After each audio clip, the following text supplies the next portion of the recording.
네, 지난 시간에 우리 강세를 배웠어요. 강세는 뭐라고요? 고강장 기억나시죠?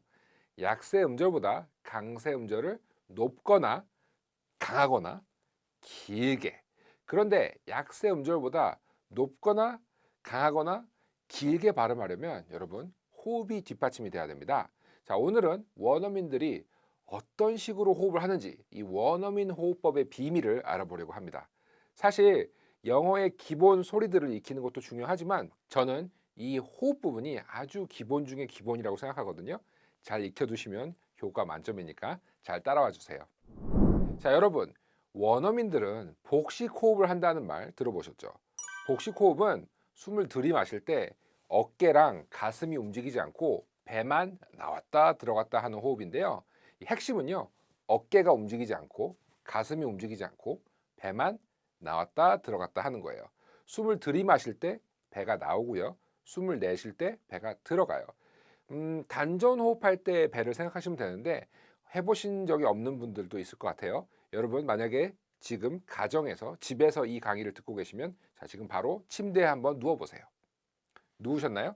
그 상태에서 숨을 쉬어보세요. 그러면 숨을 들이마실 때는 배가 나오고요. 내쉴 때 배가 들어가는 걸 느낄 수 있을 거예요. 이게 왜 그러냐? 사람은요, 누워있으면요, 무조건 복식 호흡을 할 수밖에 없습니다. 자, 영어 원어민들은 이 복식 호흡을 사용한다. 이유는 공기의 양에 있습니다. 가슴으로 숨을 쉬는 흉식 호흡과 비교해서 이 복식 호흡은요, 많은 양의 공기를 저장할 수가 있어요. 그래서 호흡을 더 강하고 길게 내뱉을 수 있는 장점이 있어요. 자, 우리 앞에서 영어는 강세 음절을 강하고 길게 발음한다고 했잖아요. 이때 필요한 게 뭐겠어요? 바로 많은 공기가 필요한 거예요. 그래서 우리는 복식 호흡을 해야 되는 겁니다. 자, 옆에 이렇게 그림 보이시죠? 자, 그림에서 보이듯이 갈비뼈 안에 폐가 두 개가 있어요. 그렇죠? 이 폐는 두 개니까 영어로 lungs라고 반드시 s 복수형을 붙여주시는 거 알아두시고요. 이렇게 폐가 있습니다. 자, 이 폐 밑에 갈비뼈 밑에 보면 이렇게 막이 하나가 있는데요. 이거를 횡격막이라고 해요. 영어로는 diaphragm이라고 하는데요. 이 숨을 들이쉴 때 이 횡격막이 아래로 내려가면서 폐로 공기가 들어가게 되거든요. 그러면 폐는 어떻게 되겠어요? 이 공기가 안으로 들어오니까 풍선처럼 부풀게 되겠죠. 자, 횡격막이 아래로 내려가면서 폐가 부풀고 이 내려가면서 배에 있는 장기를 밀어내게 되니까 이 장기가 어디로 가겠습니까? 나올 수밖에 없는 거죠. 그래서 배가 나오게 되는 거예요. 이때 복근의 힘을 팍 주면 어떻게 돼요? 횡격막이 다시 원위치로 돌아가면서 배는 다시 들어가고 이 횡격막이 올라가면서 공기를 담고 있는 폐를 밀어주게 되거든요. 그러면 폐 안에 있는 공기가 입 밖으로 나가게 되겠죠. 이게 바로 호흡의 기본 메커니즘이에요. 여기서 중요한 건 복근의 힘인데요. 순간적으로 횡격막을 팍 밀어내면서 강한 압력의 공기를 내보내야 되는데 이 부분이 한국어와 차이가 커요. 한국어보다 영어는 몇 배 이상의 강한 호흡이 필요합니다. 자, 여러분 손을 한번 이렇게 해보세요. 자, 그리고 여기에 촛불이 있다고 생각을 해보세요. 자, 여러분은 이 촛불을 단번에 꺼야 됩니다. 이거 꼭 따라 하셔야 됩니다. 여러분 지금 따라하고 계시는 거 맞죠? 지하철이건 버스건 무조건 따라 하셔야 되는 거예요. 자, 다 같이 우리 이 촛불을 꺼볼 거예요. 하나, 둘, 셋. 어때요? 잘 따라 하셨나요? 자, 이번에는요.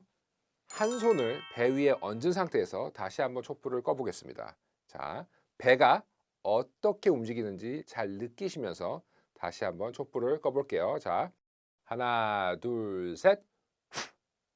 어때요? 배가 펑 하고 튕기지 않나요? 네. 이 호흡을 여러분이 영어 하실 때 사용하셔야 되는데요. 호흡으로 표현하면 이 정도의 느낌인데요. 배 근육에 힘이 순간적으로 빡 들어가는 걸 느낄 수 있어요.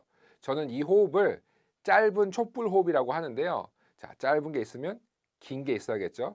자, 여러분, 촛불이 아까는 바로 입 앞에 있었는데 이제는 이 촛불이 저기 5m 앞에 있다고 생각을 해보세요. 자, 이 촛불을 끄려면 어떻게 해야 될까요? 그렇죠. 똑같이 배에 힘을 주되 호흡의 길이를 더 많이 할애하셔야 돼요. 그래서 긴 호흡을 쭉 짜준다고 생각하고 배에 힘을 주시면서 길게 호흡을 하는 거예요.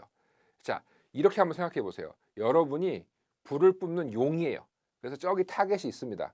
거기다가 불을 뿜어가지고 맞춘다. 그럼 어때요? 힘을 많이 줘야겠죠? 그런 식으로. 자, 한번 해볼까요? 하나, 둘, 셋. 한번 다시 해볼게요. 하나, 둘, 셋. 네, 이런 식으로요. 자, 그럼 이 짧은 촛불 호흡과 긴 촛불 호흡은 언제 사용하느냐 한번 알아보겠습니다. 모음 중에서 짧은 호흡을 사용하는 모음들이 있는데요. 예를 들어서 때리다라는 단어, HIT. 이 단어는 이 모음이요, 바로 이 짧은 촛불 호흡을 사용합니다. 자, 이 HIT, 때리다라는 단어, 한국식으로 소리 내면 hit, hit, 요 정도로 소리를 낼 수 있어요. 자, 여러분 배에 손을 얹고요. 자, 한국식으로 한번 발음해 볼게요. hit, hit, hit. 거의 배가 움직이지 않아요. 그런데 여기에 아까 우리가 연습했던 이 촛불 호흡을 얹혀주면 hit 어때요? hit 이거보다 hit 훨씬 강력한 호흡이 나오고 그 위에 영어 소리들이 잘 얹혀졌죠. hit, hit 이런 식으로요. 한국어는 이런 강력한 호흡을요, 특별한 경우를 빼고는 거의 사용하지 않아요. 그래서 이런 촛불 호흡 같은 호흡이 여러분들 상당히 어색할 수 있습니다. 하지만 영어에서는 정말 밥 먹듯이 나오는 호흡입니다. 이 호흡법을 여러분이 꼭 익히셔야 합니다. 자, 더 연습해 볼게요. 자, 단어 보이시죠? 이거 무슨 뜻이죠? 그것이라는 대명사죠. 이것도 짧은 촛불 호흡으로 발음하셔야 돼요. 이게 아니라 it, it, it. 그 다음에 cut이 아니라 cut, cut. 이런 식으로 소리 내주셔야 되는 거예요. 그 다음에 fit 아니라 강하게 fit, fit. 요 정도로 호흡을 내주시는 거예요. 어때요? 이 호흡을 사용하니까 확실히 뭔가 발성이 달라지시는 게 느껴지시죠? 자, 다음과 같은 경우는 어떻게 호흡할까요? hit, it. 전부 다 짧은 촛불 호흡을 사용하지 않나요? 자, 그러면 배에 힘을 2번 줘야 되나? cut, it. 그럼 이거 어떻게 발음해요? hit, it, cut, it. 이렇게 발음해야 될까요?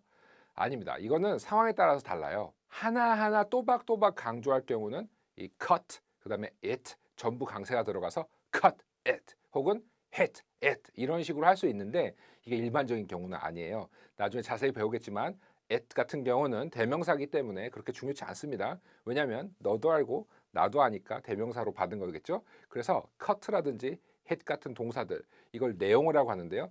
이 새로운 정보를 가지고 있는 단어들의 강세가 갑니다. 그래서 cut it의 경우는 강세는 cut에 가기 때문에 약세인 it에는 그렇게 힘을 주지 않아요. 그냥 편안하게 하시면 돼요. 그래서 cut it 같은 경우는 cut에 힘 주시면 됩니다. 그래서 cut it 이런 식으로요. cut hit 이게 아니라 cut 부분에 힘 주면 돼요. cut it 그 다음에 hit it 이런 식으로요. 이 cut it 이렇게 매번 힘 주는 게 아니에요. 가끔 가다가 착각하시는 분들이 있어서 설명을 드렸어요. 자, 아직까지도 이렇게 강한 호흡을 주는 거 이 감이 안 오시면요. 자, 여러분이 명성황후라고 생각을 해보세요. 자, 한번 따라해 보세요. 나는 조선의 국모다. 어때요? 많은 분들에게 이 대사를 시켜보면 나는 조선의 국모다 이렇게 발음하시는데 이거 드라마 보시면 아시겠지만 정말 중요한 대사잖아요. 상대방을 이 대사로 쫄게 만들어야 되는데 자, 아주 강한 호흡으로 해야겠죠. 자, 손을 얹어 보시고요. 한번 여러분이 명성황후라고 생각하시고 나는 조선의 국모다 한번 해보세요. 한번 해보실까요? 시작. 어때요? 배에 힘이 빡빡 들어가죠? 호흡이 달라지니까 한국어 소리의 퀄리티도 달라진 거죠. 나는 조선의 국모다 이거랑 나는 조선의 국모다 완전 다르잖아요. 뭔가 더 두꺼워지고 그렇죠 소리가. 자, 남자분들은요, 여러분이 적군을 쫓는 말을 타고 있는 장군이라고 생각해 보세요. 그래서 이렇게 한번 해보세요. 네 이놈 계속 거라 하면서 하하하하하하 어때요? 이렇게 강한 호흡을 줄 때 우리 한국어도 복근을 정말 많이 사용하거든요. 손을 배에 얹어 보시고 하하하하하 한번 해보세요. 배에 힘이 정말 많이 들어가거든요. 자, 이 촛불 호흡이 아직 익숙하지 않은 분들은 한번 사극 연기를 한다 생각하시고 한번 연습해 보세요. 자, 그럼 우리 긴 촛불 호흡도 연습해 봐야겠죠. 짧은 촛불 호흡 있으면 긴 촛불 호흡도 있겠죠. 자, 길이가 긴 모음들, 음이 꺾이는 모음들은요, 다 이 호흡을 사용합니다. 복근에 힘이 들어가는 건 똑같아요. 그런데 짧은 촛불 호흡처럼 한순간에 공기를 팍 폭발시키는 것이 아니라 강하지만 길게 지속적으로 호흡을 내주는 게 포인트예요. 복근에 힘을 주시고 기억나시죠?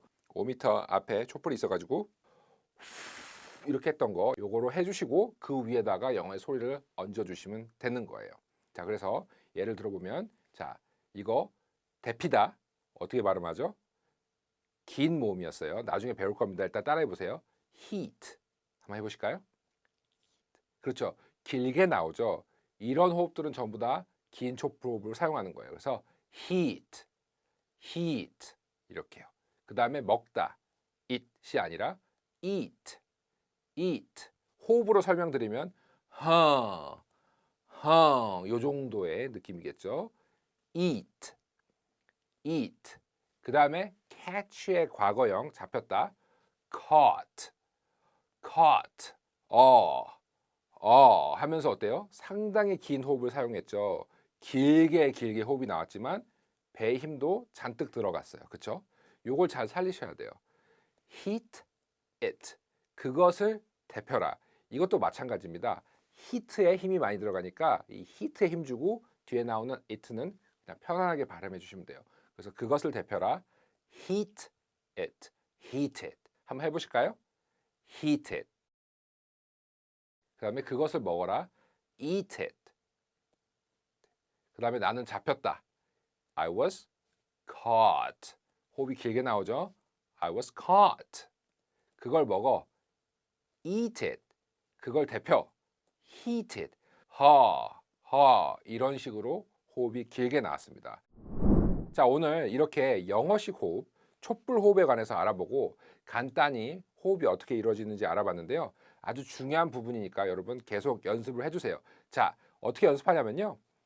촛불이 있다 생각하고 이 촛불 끄는 연습을 하시면 돼요. 그래서 짧은 촛불 호흡은 바로 앞에 있어요. 그래서 이렇게 연습하시고 나중에는 촛불 없이 하 이런 식으로 연습하시고 그 다음에 긴 촛불 호흡은 멀리 있다고 생각하시고 이런 식으로 연습을 해주시는 거예요. 그러면 이게 바로 호흡 훈련이 됩니다. 앞으로 제 수업 들으면서 계속 듣게 되실 말인데요. 영어 소리 연습은요, 생활의 일부가 돼야 돼요. 몇 시부터 몇 시까지 영어 소리 연습 이런 식으로 하면 잘 지켜지지도 않고요. 그냥 계획만 멋들어지게 세워봤자 여러분 실천 안 하잖아요. 자, 어떻게 하냐면 문지방 한번 넘어갈 때마다 문 한번 열 때마다 한 번씩 해주시는 거예요. 아셨죠? 문지방 넘어갈 때마다 아셨죠? 이런 식으로 계속 연습을 해주셔야지 연습의 생활화가 됩니다. 자, 오늘 배운 촛불 호흡도 계속 꾸준히 연습하셔가지고 감을 익히셔야 됩니다. 아셨죠? 자, 저 또 다음 강의에서 만날게요, 여러분. 바이.